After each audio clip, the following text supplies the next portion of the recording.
Alrighty, guys. So the 11th anniversary just came out, and the first spawn is here. And I figured I would go over it and discuss my thoughts on it. And I'll do a more in depth guide on everything tomorrow. I just happen to be awake and it's 3 in the morning. So I figured since I can see the monster now, I would give you my opinion. And I do apologize. I am a bit sick. So let's dive right in. So the total cost is 15 plus 30 plus 30 plus 30 plus 40 plus 40 plus 50, which comes out to 235 right here. And you're guaranteed the monster. So is she worth it? It is a Valk. So there are many Valks. Every single color has a Valk. It's one of the original monsters. So I figured I would just point out that it is basically the same as the last anniversary. It's a Valk monster. So let's take a look. It is 200%, which is pretty equivalent to last year's 180. So it's not too big of a difference. But she increases buff limit for ability power, critical chance, and critical assault. So she buffs all of them to a new high and applies blessing and a new bubble called flank. Excuse me. The new bubble is it's interesting. So what does she really bring to the table? It basically looks like she's just a really good buff monster that won't go away quickly. So one of the nice things about monsters like these is that as new fields and new crowns and new other stuff like that come out, generally speaking, the old stuff becomes garbage. And you don't want to throw old fields, you don't want to throw old crowns. And so monsters that don't have fields or crowns can be used for a longer period of time. You can still use the 44 cost Valk. She's amazing. It's interesting. I actually think that they went a little bit too safe on this Valk monster. I really like the original Valk's 180 buff plus the absolute and the the elevation to boost your proc rate. I think the original Valk was meta defining, just an absolute incredible unit, and still is one of the best units in the game. This new Valk is a top tier monster, don't get me wrong, but it is not the same world defining, meta defining monster that last year's Valk was, which isn't too surprising because it doesn't really sound like they're coming out with a whole lot of new stuff. The new flank bubble is basically barracks because it gives you 100% to all your stats. But they have this old thing, this ignores defense of 50%. This is a really old proc, and it's actually a pretty bad proc. You can't really notice it, and it's not valuable in the slightest. There's not really anything else to this. And in fact, Barracks, which is a pretty old bubble, is still the best bubble in the game. So it's not the best bubble, but it actually is better than almost every single bubble. I would say this is the second best. Barracks is the first. Flank is the second best bubble, and then it would come down to what class you are. So it's interesting. I do like aspects of this monster. It is a monster that you can throw in any circumstance, and it is an incredibly good monster. Don't get me wrong, it's still a 10 out of 10 monster. And I will be spawning it. And I think that it is worth it, at least to spend 235 gems just to get this monster, because the utility of the monster is really good. Now, is it worth spending? Because you would need, so assuming that you got about 1,000 for each of these spawns, you would need to do this spawn 4 times in order to reach that. I mean, there's no point in spending half of the amount of gems in order to hit like the in order to hit the exact 350. At that point, you might as well just get fodder for another awakened monster. So you'd have to basically spend this much in order to get a guaranteed scroll. Now, is that worth it? I mean, she is a really good monster, but she's not meta defining, and she's kind of like, well, let me finish her off. So, she has a better status ailment boost. This is a really interesting thing. I think that most new players would benefit from this, and I think that a lot of veterans like this type of thing. But the reality is, you basically always use ability power in PvE when you're going in quests, and in Coliseum, and in guild battle. You'll probably want something like cost reduction or Unison gauge reduction. Either of those would probably be better than this. So it's a weird position because this is great for new players and it's good for utility, but honestly, it doesn't get used a whole lot, which is kind of disappointing. The other things that are kind of disappointing is, 40K. We've already seen, I don't know if this will pop up. If I can see a 45 cost. Nope. Oh, actually, wait. Hang on. If I can see the new 45 cost monster. No. All right. Well, they haven't updated this, but the new 45 cost monsters for the orc spawn, if I remember correctly, were 60K or 65K, maybe even higher than that. It was somewhere around there. I feel like 40K is weak. I remember complaining about 40K in the last monster that came out. It quite disappointing, to be honest. Yeah, I'm not a big fan of that. Also, Unison gauge gains super weak, especially when compared to Valk. I mean, Valk was, if I can go into the correct sections, I believe Valk was a really good awakening. Yes, Keijin, super rare, gives a bunch of really unique things and additional ability power. I feel like this is just weak. Rejection resistance, also pretty eh. Rejection is excellent. Rejection resistance is excellent, but I feel like the super oppressive things are things like slumber and insanity. Rejection is still pretty good though. I won't deny that. I mean, yeah. Now that I look at this, look, 40K and 40K is the same thing, and 700 and 600. It's barely an improvement, to be honest.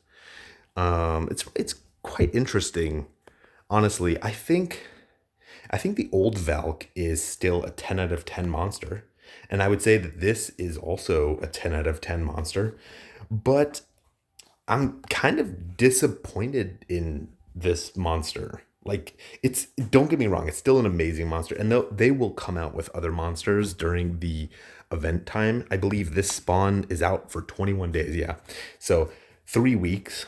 It's not too surprising. Is this spawn worth it for one, like to do once? I think so. Having the utility of just having one Valk can change your entire account back in the day. And I think the same will be true for any new players. This is an absolute pickup, at least one. And I think I would stop at one, to be honest. And so let's look at the weapons. The weapons are interesting. They max out at 6XL. They give 10 costs, which is good. 10 costs is good. They restore HP and increase ability power success. It's just kind of boring. I mean, it stacks up to 3, so it's super easy to get maxed out, and it's still XL. It's much better than Regent, all the Regent stuff that came out with the Valk stuff. But man, it's just boring. I feel like there should be more. And I guess I'm just missing, like, what is the point of that? Same thing with this, like nullifies physical damage, increases status ailment resistance. So the status ailment resistance actually doesn't apply. It's not a permanent buff. What it does is when this procs, then it increases your status ailment resistance for that proc. So if somebody attacks you with an ability, like for example, there's a lot of abilities from the Zerkers that can do things like paralyze you, for example. That's just a random thing. So like, let's say somebody attacks you, and one of the benefits of this ability is that it can paralyze. Just as an example, it increases your resistance for that proc, but it doesn't do anything beyond that. But if I remember correctly, this will proc on basically everything.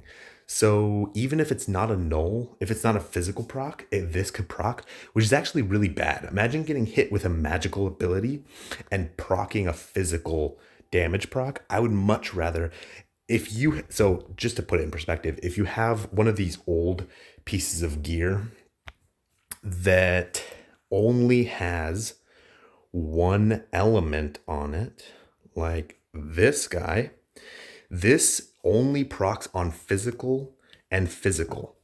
This will never proc on magic.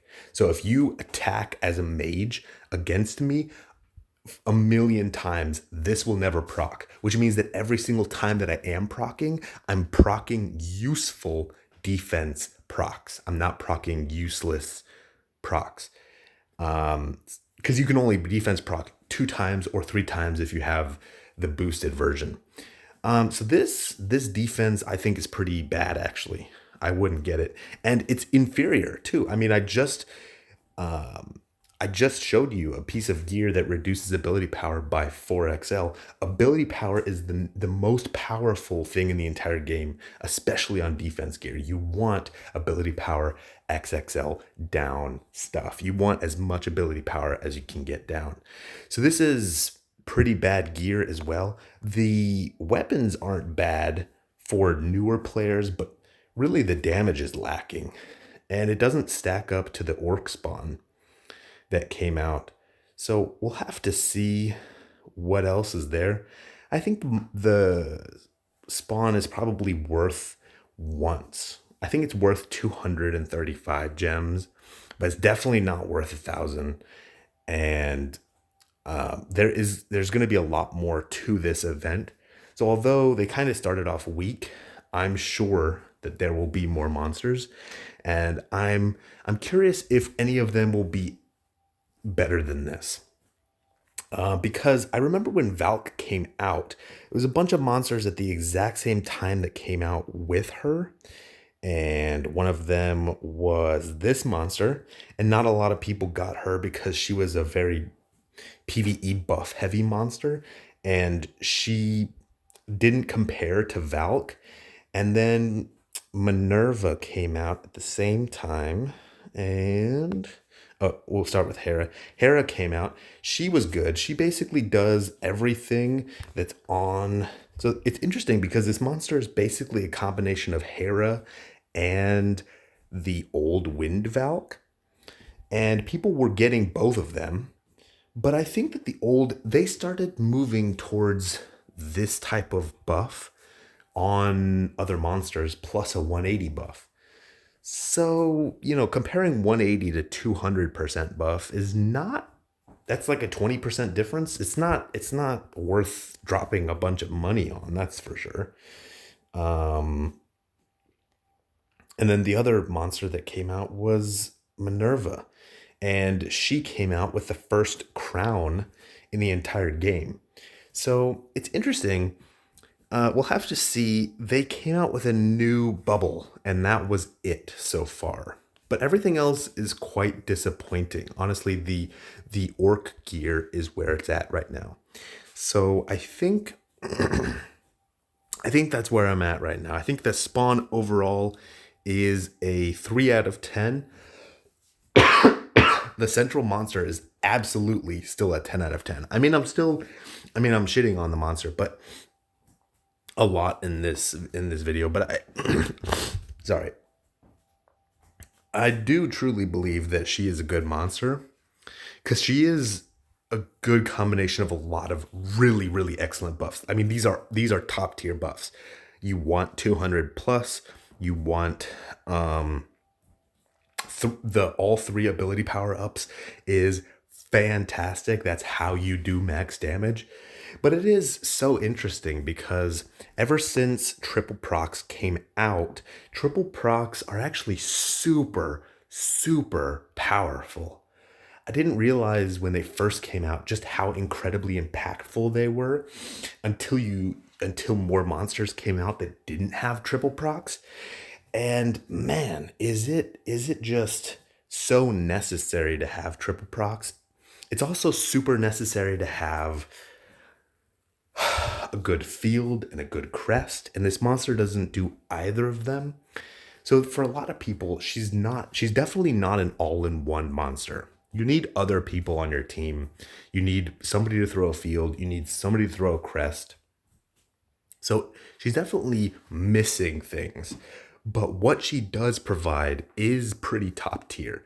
Now, the reason why I don't like her is because a lot of monsters already do this stuff. I mean, there's a water monster. If they updated it, no, they did not. Okay, well, there is a water monster. Oh, here. I don't know if she gives 180 buff. Okay. Here's a good example, right? So you're throwing Epsilon. Epsilon boosts your critical chance. She boosts your critical assault power, and she increases Unison gauge gains. She gives you barracks and she gives you field. So you're basically throwing this monster for crit damage and for a field. That's the basic thing. Plus, she gives 100 in 100% in stats. So this monster over here overlaps with half of those buffs because you get 200%, so you're getting 100% more than Epsilon, but you're overlapping when it comes to critical assault, critical hit chance, and you're basically only throwing this monster for a field because this monster has, like, the Valk has super common buffs. Let's see if I can find another monster. Here's another good example, right? So she gives 180 buff and she gives absolute, and you'd basically be using her for the 180 buff and triple proc on attack. But now, if you throw this monster, Fern and Valk, you're getting Fern basically becomes useless. So I think what I'm trying to say is that it's not that the monster is bad. It's just that she gives such normal buffs that so many other monsters give that it's disappointing because her buffs will overlap with other monsters' buffs like crazy. Here's another one. I have Ubel, and she gives, if I can remember correctly, yeah, she gives ability power and critical assault up. And what does Valk give? Critical, um, critical ability power and critical assault, or ability power boost and critical assault, right? So then you're basically, if I throw Ubel and you throw Valk, then we're basically sharing buffs and we got one field plus 200% buff. What I like are really unique monsters that give multiple things that are unique, that are, like, that don't often overlap with other monsters. So while I do like the new Valk, and I do think she's a 10 out of 10 because all of these buffs are necessary for basically everything, it's just kind of disappointing. So I don't know. Well, I'll make more videos and stuff, and I am tired, so I'm gonna go to sleep soon. I still think she's a 10 out of 10. So even though I'm still shitting on her, I would rather you throw Valk than half of the 44 cost monsters. Like, for example, what is this monster? Basically does nothing. If you threw this monster, I would probably cry. If you threw Valk, at least if we overlapped on half the buffs, at least we have more buffs, you know? So, yeah, that's my basic point is that although she is unique, that she overlaps with a lot of monsters in a lot of things. And unfortunately, the new weapons are pretty bad, and unfortunately, the new armor is extremely bad. So, oh my gosh, I didn't even see that it procs on L. Holy smokes, that's bad. All right.